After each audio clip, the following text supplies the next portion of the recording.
So infinity minus infinity is 3. And yet in each case, I took away the identical number of coins, and came up with self-contradictory answers. In fact, you can subtract infinity from infinity and get any result from 0 to infinity. This shows that infinity is just an idea in your mind, not something that exists in reality. David Hilbert, perhaps the greatest mathematician of the 20th century, states, "The infinite is nowhere to be found in reality. Neither exists in nature, nor provides a legitimate basis for rational thought. All that remains for the infinite to play is solely that of an idea." But that entails that since past events are not just ideas in your mind, but are real, the number of past events must be finite. Therefore, the series of past events can't just go back and back forever. Rather, the universe must have begun to exist. This purely philosophical conclusion has been confirmed by remarkable discoveries in astronomy and astrophysics. In one of the most startling developments of modern science, we now have pretty strong evidence that the universe is not eternal in the past, but had an absolute beginning about 13 billion years ago in a cataclysmic event known as the Big Bang. What makes the Big Bang so startling is that it represents the origin of the universe from literally nothing. For all matter and energy, even physical space and time themselves, came into being at the Big Bang. As the physicist P.C.W. Davies explains, the coming into being of the universe, as discussed in modern science, is not just a matter of imposing some sort of organization upon a previous incoherent state, but literally the coming into being of all physical things from nothing. Now, of course, alternative theories have been crafted over the years to try to avoid this absolute beginning. But none of these theories has commended itself to the scientific community as more plausible than the Big Bang theory.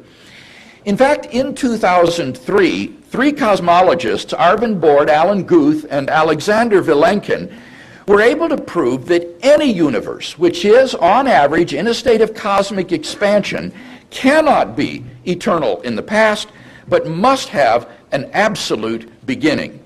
Vilenkin pulls no punches. He writes, "It is said that an argument is what convinces reasonable men, and a proof is what it takes to convince even an unreasonable man. With the proof now in place, cosmologists can no longer hide behind the possibility of a past eternal universe. There is no escape. They have to face the problem of a cosmic beginning." That problem was nicely captured by Anthony Kenny of Oxford University. He writes, "A proponent of the Big Bang theory, at least if he is an atheist, must believe that the universe came from nothing and by nothing." But surely that doesn't make sense. Out of nothing, nothing comes. Such a conclusion would be, in the words of the philosopher of science, Bernhard Königsscheider, in head-on collision with the most successful ontological commitment in the history of science, namely the metaphysical principle that out of nothing, nothing comes. So, why does the universe exist instead of just nothing? Where did it come from? There must have been a cause which brought the universe into being. We can summarize this argument thus far as follows on your handout. Premise 1, whatever begins to exist has a cause. 2, the universe began to exist, from which it follows 3, therefore the universe has a cause. Given the truth of the two premises, the conclusion necessarily follows. Now, from the very nature of the case, this cause must be an uncaused, changeless, timeless, spaceless, and immaterial being which created the universe.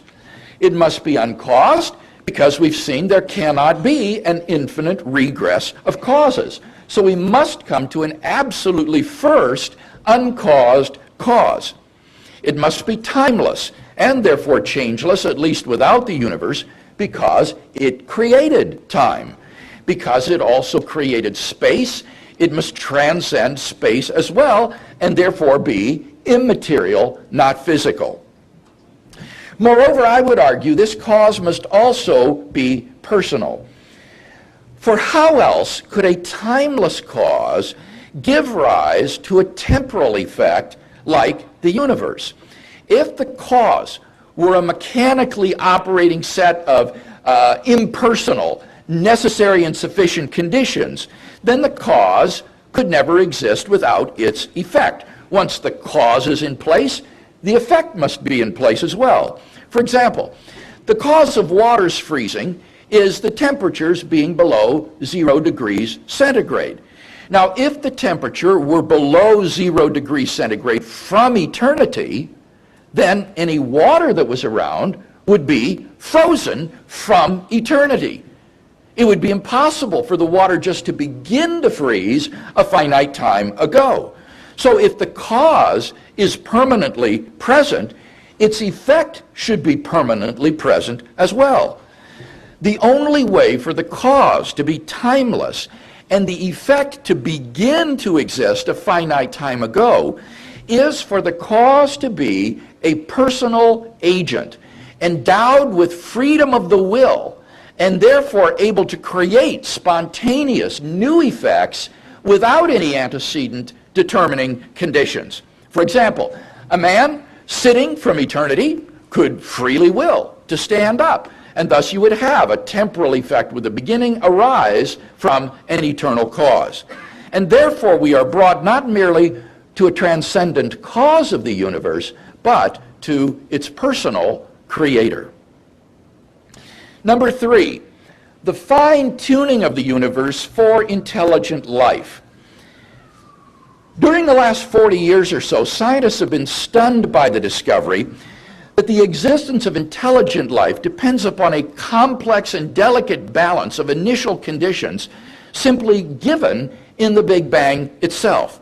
Scientists once believed that whatever the initial conditions of the universe, eventually intelligent life might evolve. But now we know that in fact our existence is balanced on a knife's edge of incomparable fineness. The existence of intelligent life depends upon a conspiracy of initial conditions which must be fine-tuned to a degree that is literally incomprehensible and incalculable. Now this fine-tuning is of two sorts. First, when the laws of nature are expressed as mathematical equations, you find appearing in them certain constants, like the gravitational constant. These constants are not determined by the laws of nature. The laws of nature are consistent with a wide range of values of these constants. Second, in addition to these constants, there are certain arbitrary quantities which are just put in as initial conditions on which the laws of nature operate. For example, the amount of entropy in the early universe, or the balance between matter and antimatter in the universe.